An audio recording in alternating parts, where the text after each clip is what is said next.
So good afternoon, ladies and gentlemen. My name is Karel Berka. I'm from Palacky University, and I will speak today about AlphaFold2, who made a huge step, and basically it's called also a machine learning revolution in structural biology. During this lecture, I will be speaking first about the problem itself, about the problem of protein structure prediction, how this thing is benchmarked over the years, and I will be then speaking about the clear winner from the last year and how they made it, and then I will speak a little bit about the uses of the AlphaFold2 AlphaFold database, how you can run AlphaFold by yourself, and basically I will end it up with limitations and future challenges. So let's get it. Last year, there was plenty of newspaper titles like, "It will change everything, DeepMind's AI make giant leap in solving protein structures," and so on and so on. But what basically happened? Proteins are usually making things within our bodies, and they are composed of amino acids, and they are produced by RNA by ribozymes, thanks to their structure. And their structure is encoding what their function. And humans has around 20,000 different proteins, and these proteins are regulated and so on. And we have quite a lot of them already in experiment. And the reason why we are up to the structure of the protein is that it helps us to understand how the protein itself functions. So we are able to understand how the drugs can block some proteins to have their own works. Let's say remdesivir, or in this case, some other drug, or how whole big machines can work in together, and how these things can be tuned and protein engineered. The problem with the solving of 3D structure is that it's quite expensive, and the difference between how many of the sequences we have and how many of the structures we have is growing exponentially, and therefore it's kind of a big deal how to get to the structures and get to those functions afterwards. So the major task here is the question whether we can predict a 3D structure just using the sequence. And Nobel Prize winner Anfinsen found out with his small protein ribonuclease that the native conformation is determined by interactomic interactions, and therefore the amino acid sequence in a given environment. And therefore, it shall be possible to predict some structure from the sequence alone. There are multiple types of how to predict the structure from the sequence. For instance, by using homology modeling, where you have some kind of really similar template, and therefore your unknown structure is fitting to that and to get the structural model. That's the thing which we have since 90s. And recently, it started to be used also the covariance in the sequences, aligned sequences, that gathers the information that if you have two amino acids close to each other, they will evolve together because they will make the changes together. So from the inference from the sequences, you can get the contact in the 3D structure and guide the structural generation on that.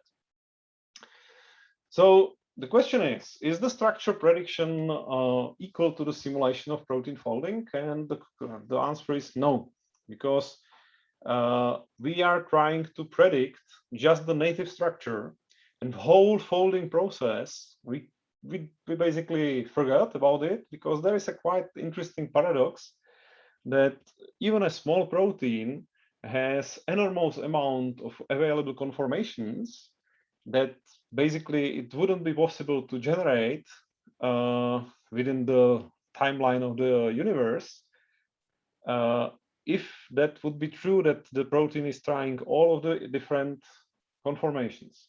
So there are some predisposed conformations that are making and driving the folding together. So the question how to move the prediction field forward was started by John Moult, who is the father of CASP. The CASP is a competition which runs since 1994, and it's a critical assessment of protein structure prediction. And it's transparent competition, which is gathering the momentum because once the experimentalists solve the structure, this structure is not yet put forward to the open field, but it's already in the database.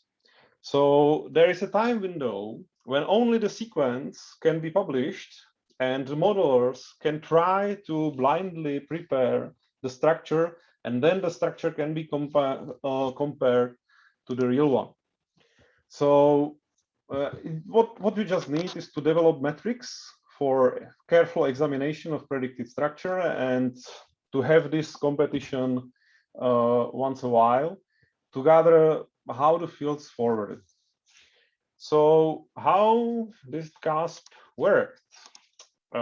Basically, at the beginning, it had a huge leap that the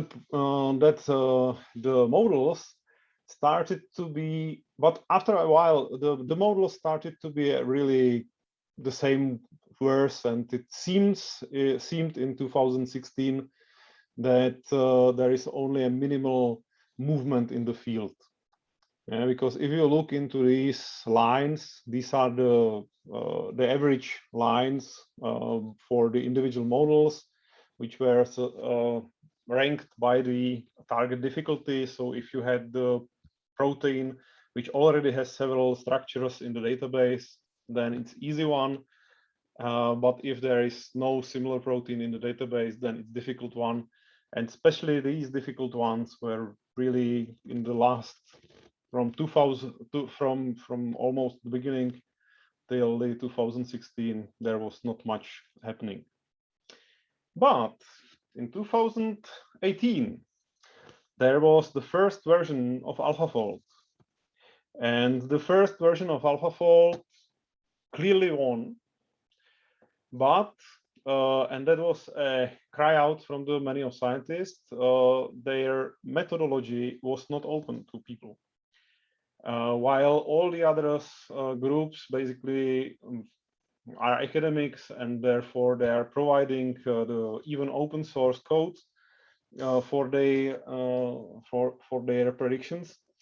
AlphaFold was produced by DeepMind, that's and Google company, and therefore they kept it inside, and they said that it's actually quite expensive to run the job and run individual proteins, so it wouldn't be much of use for many of the academics. Hence, in 2020, you can see that the movement in the field basically was able to surpass the AlphaFold1 from the year before. Because this rest is all the rest groups, but the AlphaFold2, all the academics, because they just understood that at least something from the methodology which AlphaFold used, and they made up something similar. But AlphaFold2 was a clear winner in this way. And all over this field, it really shows a superb performance. So how does a good predictions look like? So this is the prediction between the experimental and AlphaFold2 structure, which has this global distance test of almost 100.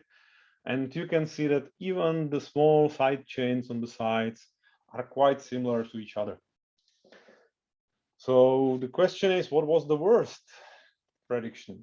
And the worst prediction is still pretty good, because the only big difference you can see here is the small movement of this alpha helix and this alpha helix to another side, which could easily happen if you would run this structure in a molecular dynamics simulation. So that's the worst prediction.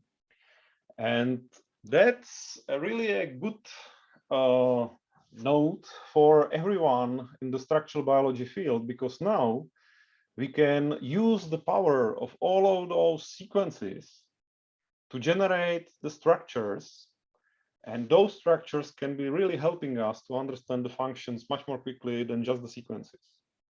And even the sidechain predictions, for instance, for COVID structures, are really nice with AlphaFold2.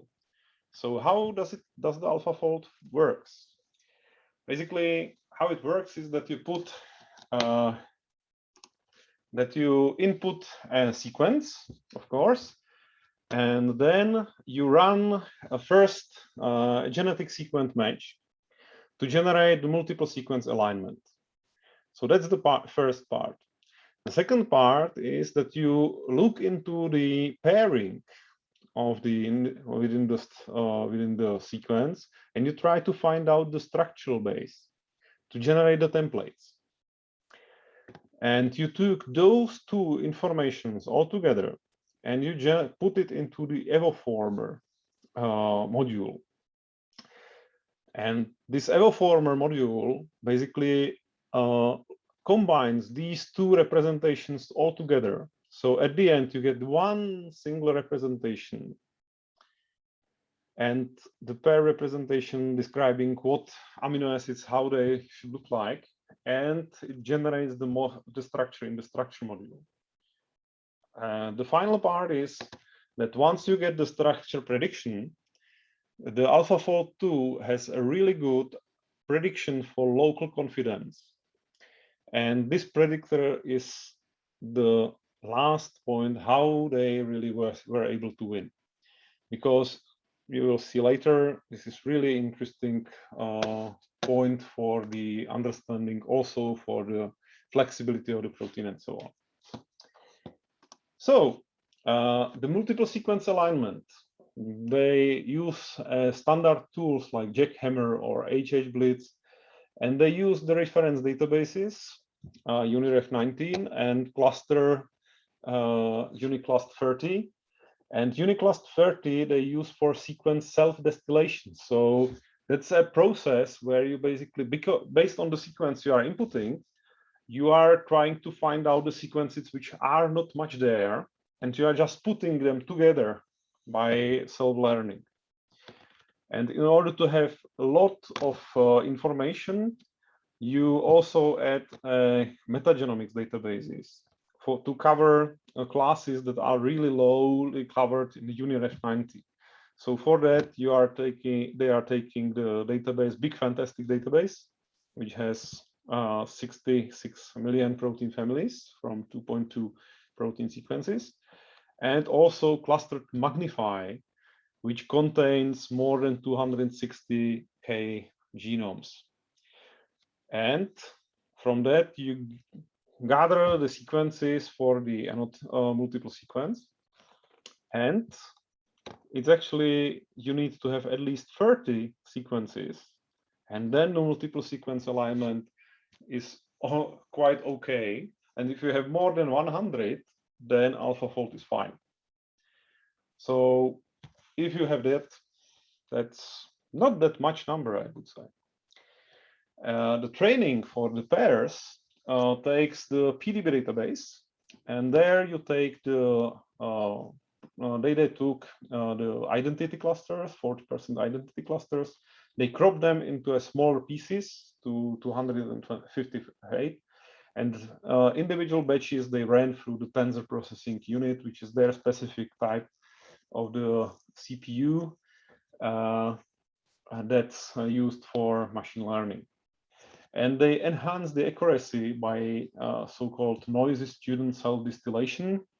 I'm not a computer science guy, so I will refer you rather to read this in detail in their article. But the effective use of this is that you can take even the unlabeled, say, sequence data, for the data for which we don't have the structure, and to put the structure in it by just predicting the structures and filtering only the high confidence structures using the prediction of the quality. Okay.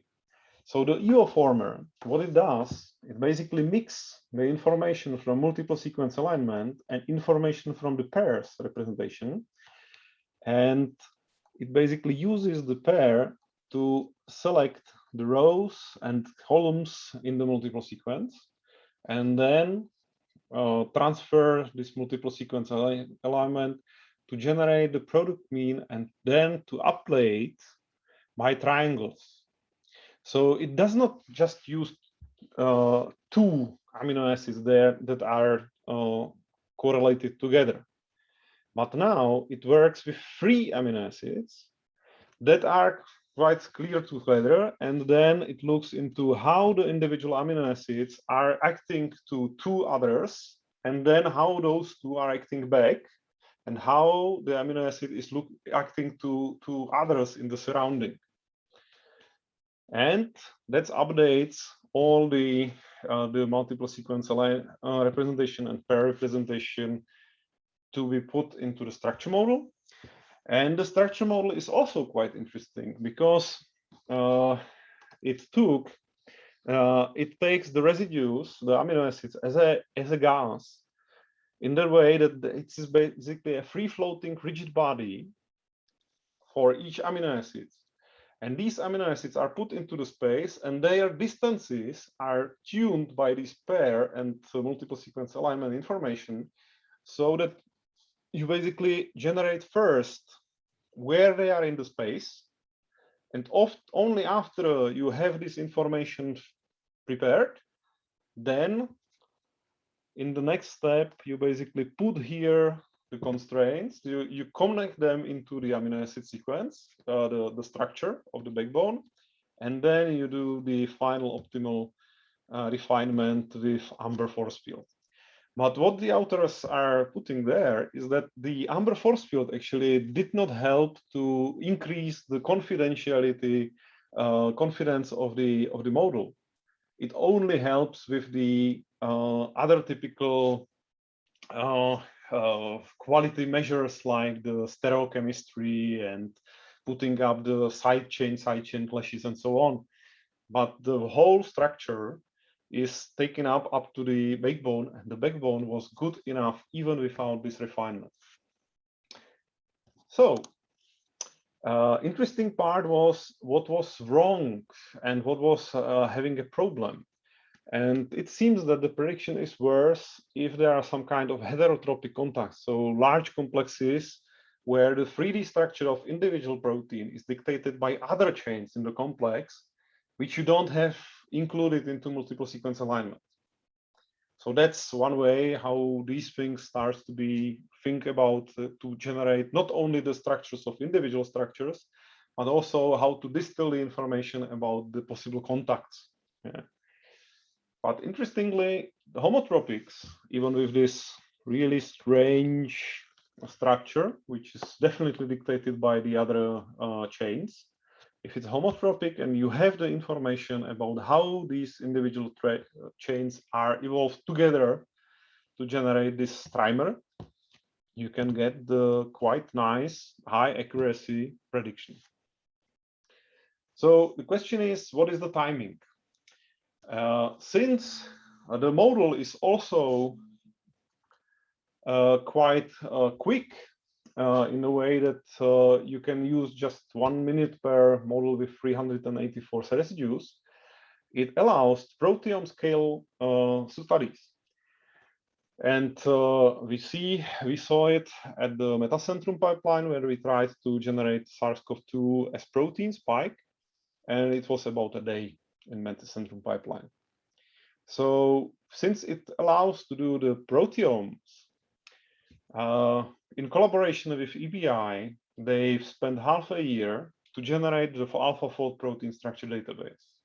And this database provides you with 20 model organisms and the full structures predicted for all proteins which we know there are of for 20 model organisms, including, of course, humans. So it's quite an immense work, and it's really interesting how this works.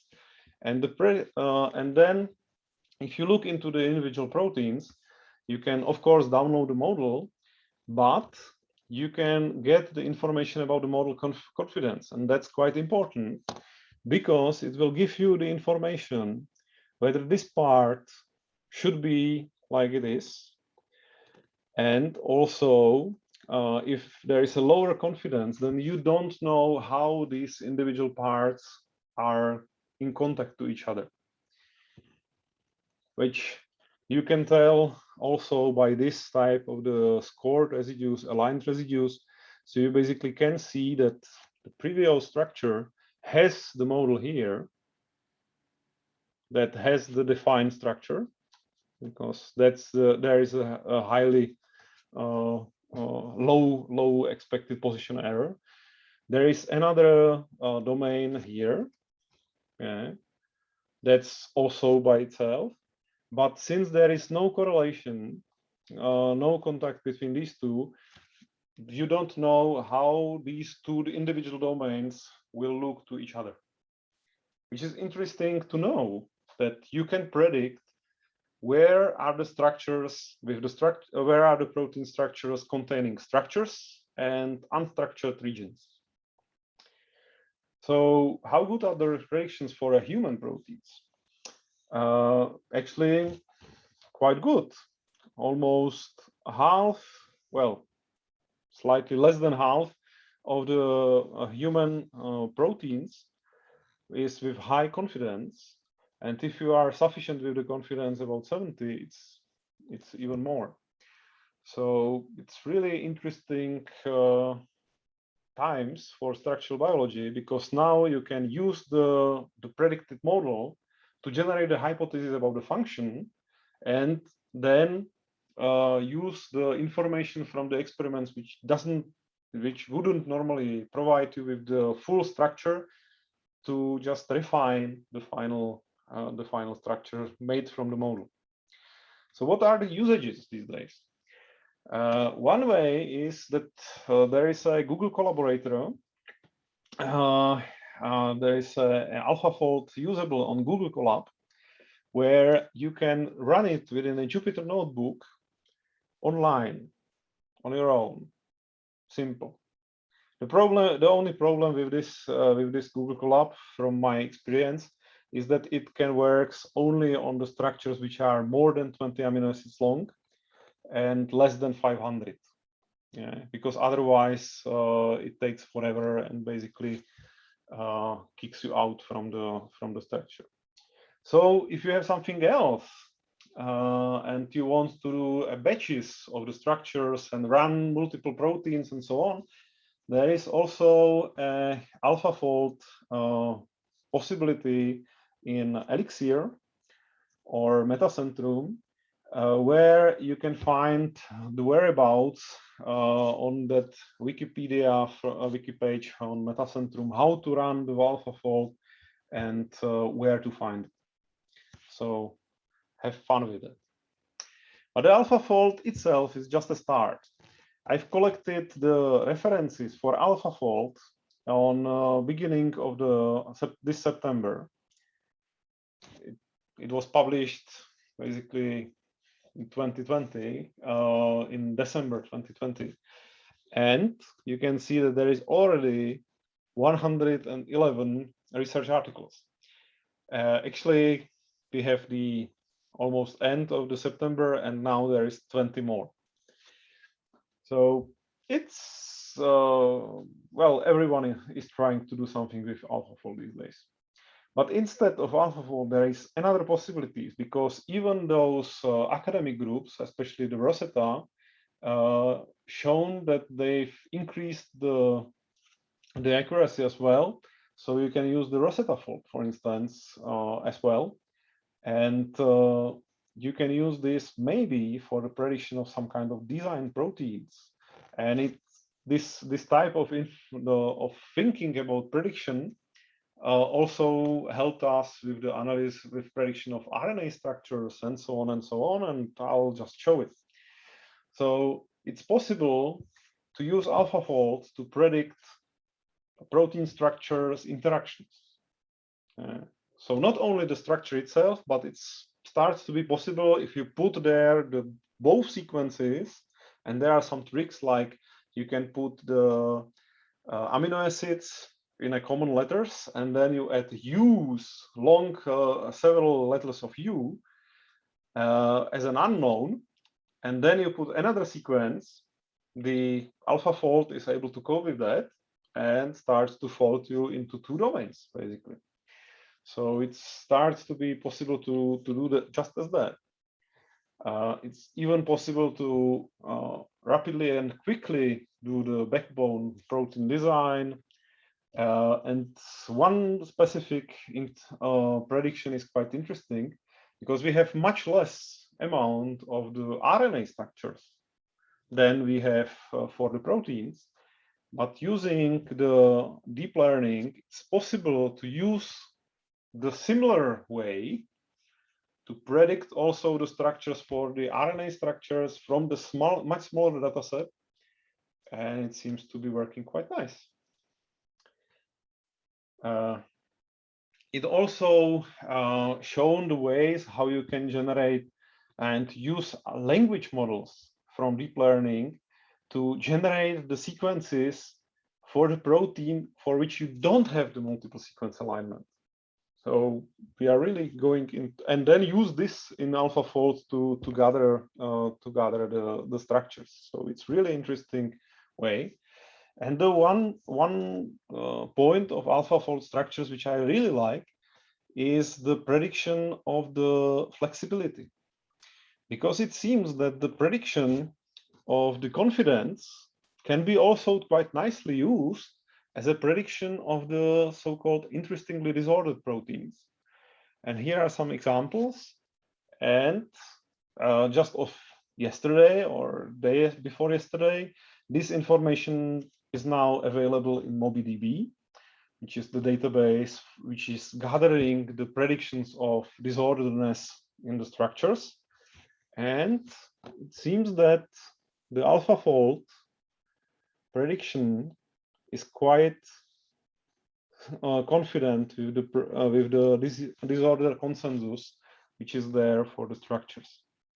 So even though you don't generate the structure for everything, you get the information that this part of the structure actually does not have one specific structure, and it's just an a disordered region. And for the experimentalist, it really helps as well, because now you can use the AlphaFold database, which I say it is now open only since basically end of July. And even now you already have databases that helps you with molecular replacement to basically look for your sequence. If there is a model from AlphaFold, use that as a start for molecular replacement and try to generate the structures from the X-ray or EM. So it's really, really interesting how quickly the field is gathering the new knowledge and the speed from the AlphaFold. But there are limitations, of course. As for now, AlphaFold cannot do multi-protein complexes, because if you don't have the information about their interactions, you don't have it. And unfortunately, there is not enough of the complexes structures that we can use for the machine learning as of yet. It also cannot do the point mutations. Again, yesterday, there was an interesting new bioRxiv study where they've looked specifically that they've tried to generate the AlphaFold predictions for point mutated GFP. And they've measured the delta G the stability of those mutated GFPs, and they weren't able to find out any correlation between these two values, between the score of the AlphaFold and between the delta delta G.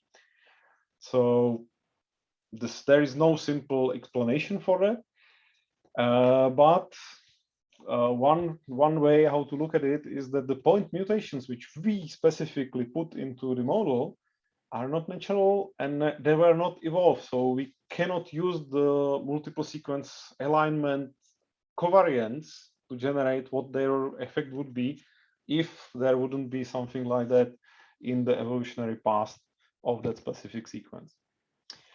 Also, AlphaFold will provide you with basically a model, not anything. The structures of the unordered parts of the proteins are completely wrong, of course.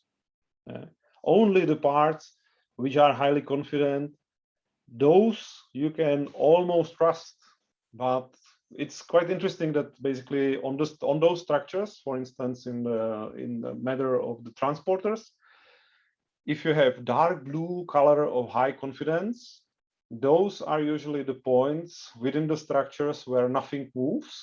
But since the transporter can provide some conformational changes, usually the interface for this change is with much less confidence, and it actually gives you the information that, oh, this point is moving.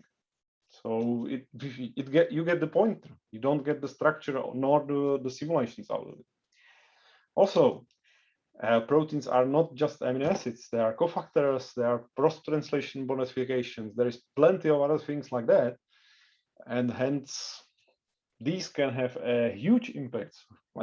For instance, if you have the phosphorylation on some place, that huge charge will change a lot about how the protein will change in that place.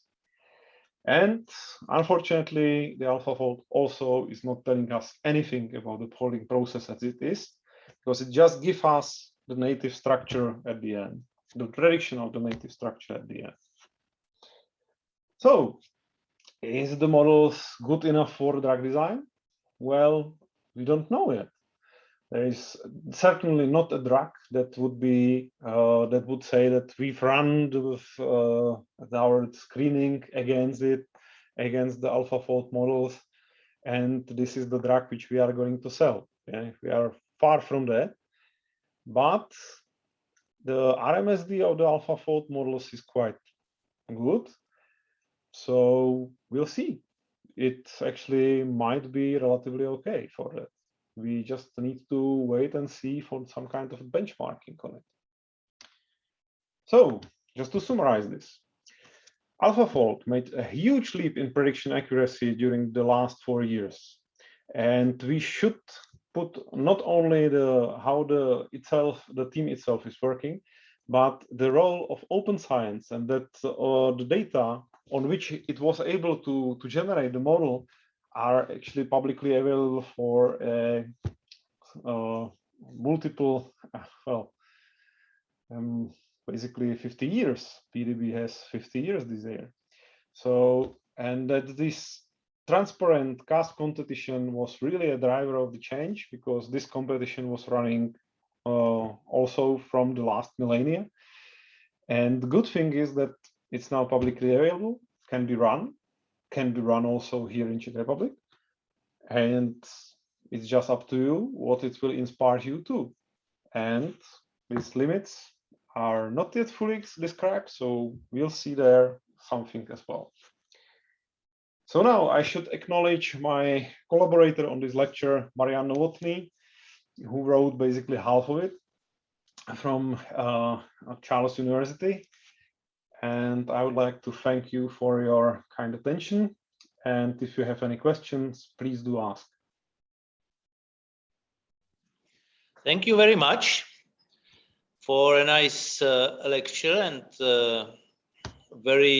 providing us very useful insight. Now we have a lecture hall.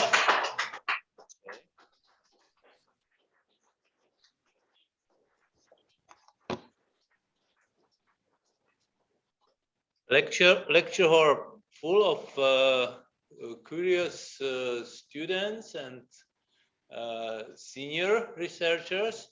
So I would like to perhaps start with the discussion here in the lecture hall for those who gathered physically, and then we leave also those who are connected online to ask their question.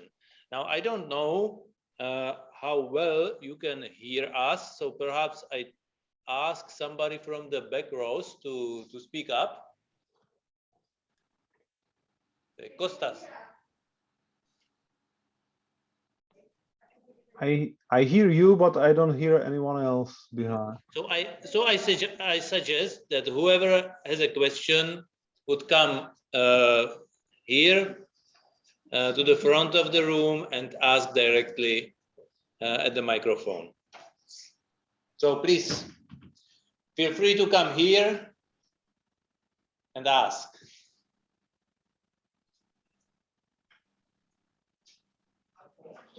Okay, so there are first questions coming.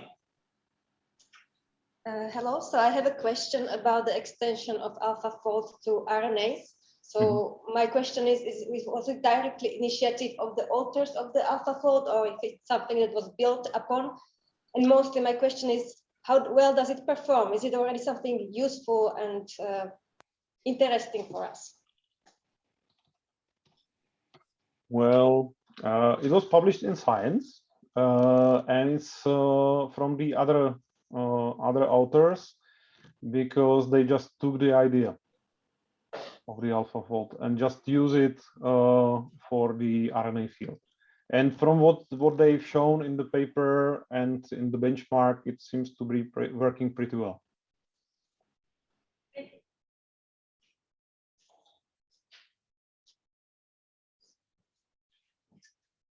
The second question. So in the list of limited cases that you had on this slide towards end, you somehow didn't list cofactors or let's say magnesium ions, whatever cations that are often present in the structure. So if there are some templates that contain such, let's say, similar cofactors, what is the experience? Would new predictions seem to be quite reliable? I have no experience with such things, so I just would suggest you to try it. But basically, since the cofactor is usually bind into the structure with some kind of a specific structural motif, I guess that the structural motif would be also visible on the sequence side, and hence it should be possible to see it in the predicted structure. And for instance, the GFP protein, it has a cofactor inside, and the prediction of the GFP protein and the amino acids is relatively okay.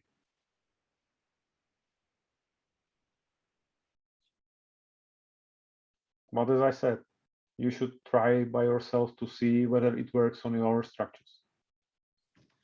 Well, we of course understand that you are not the author. Yeah, So we don't know everything about the performance. Do we have other questions? Yes.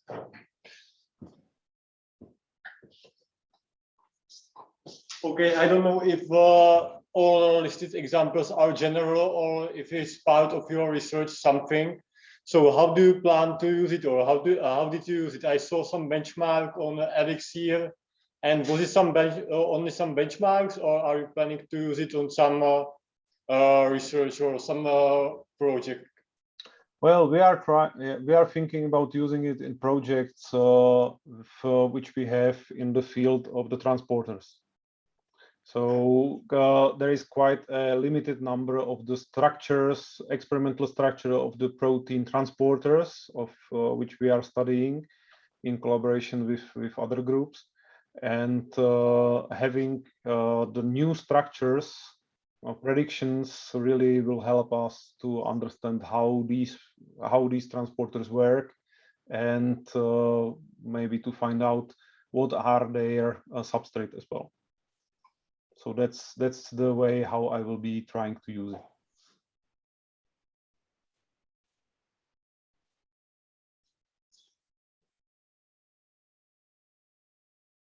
So who is the next to ask here in the lecture? If you want, there is plenty of people on online, so you can put the questions also to the chat, so I can gather it. So do we have still other questions in the lecture hall?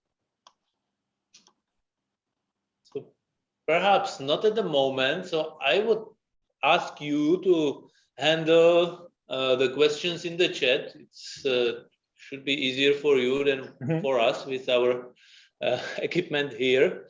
And then at the end, if somebody here gets another question to ask, we may give the people the last chance. So now I give word to the speaker and to those who ask through the chat. Okay, it seems that there is Radka Svobodová asking. So Radko, please. Yeah, thank you. First, I would like to ask how high percentage of organisms is now processed by AlphaFold, and how many organisms or how high percentage is waiting? Well, there is 20 model organisms done already. And from my small whispers from the PDBE, there should be more than 1,000. But whether that's enough, I don't know. But I think that these are model organisms for almost any field which biology studies. So that should be quite a comprehensive data set. Yeah. About the percentage of how this is small percentage against the whole organisms in the world, I don't know. Yeah. And is here some time plan? Because of, for example, when I look to lectins, here are a lot of structures missing because of they occur in bacteria or other organisms. So is here some plan that, for example, till end of 2021, every organisms will be processed? Or I don't know. This is basically up to the team from PDBE who collected the database in combination with DeepMind scientists. So ask Samir. He would know. Okay, I will do. And can you tell us more about AlphaFold in PDB? Well, this is AlphaFold in PDB.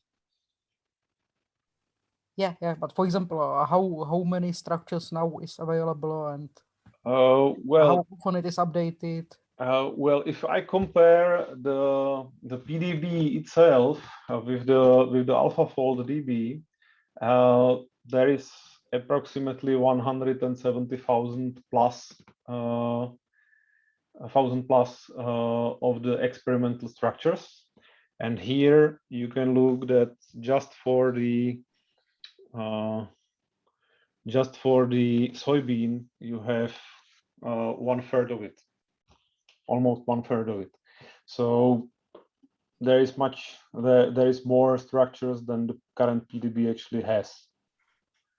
And for the human, if I recollect well, there is approximately 5,000 human structures solved. 500 human proteins have a structure solved. But then the question is whether this is a complete structure. And certainly not, because when I look into some kind of a protein, it can happen that only a 20 amino acids short sequence is binding to some other protein. And in that case, in PDB, that would be hit for the UniProt. But it's definitely not covering whole structures even. So it is quite a huge addition to what we have experimentally. Yeah, thank you very much, super. Okay, there is a question from Andrea Tripepi. Have you ever tested conformation predictions by real data given by molecular techniques, EM or NMR, or something like that? No, I'm a computational structural bioinformatician, and I don't have the raw data from those methods. So if you have, you can try to use them. And especially if I look into that NeurPars database, that's definitely for how to use the AlphaFold to use this data. You're welcome. Alena Hofrová. Yes, thank you for a very interesting presentation. I would like to ask about the precision of the prediction in the structures of transmembrane proteins. For example, if the algorithm can distinguish between the parts of the protein that are outside the membrane and they can interact with each other, and for example, the one part that is outside and the one that is inside the membrane, and they cannot interact with each other.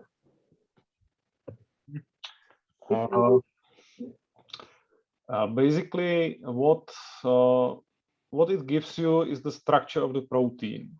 And then you can use other software like OPM or transmembrane predictors, TMPRED, to look which side of the protein will be extracellular and which one will be cytosolic. Yes, but if I already have the information, for example, I have one structure from Rosetta, and it predicted one part that basically seems that it is very near the transmembrane part of the protein. Yeah. Which I don't know if it's right, because it seems to me that it is like wrongly predicted. Well, so even with AlphaFold, it's a prediction. So you need to have some experiment at the end to gather it, to compare with. But well, if it's something from that AlphaFold DB, some model organism, you can quite easily find out what they've solved it, compare it with what you have, and see for yourself, because also it will give you the confidentiality information. So that's better than just have the model and don't know which part is okay and which part is not. Yeah, okay, thank you.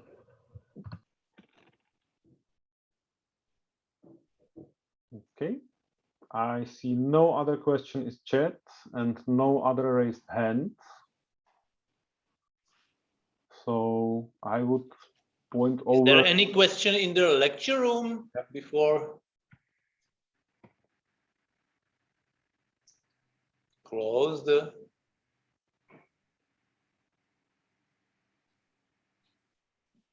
discussion?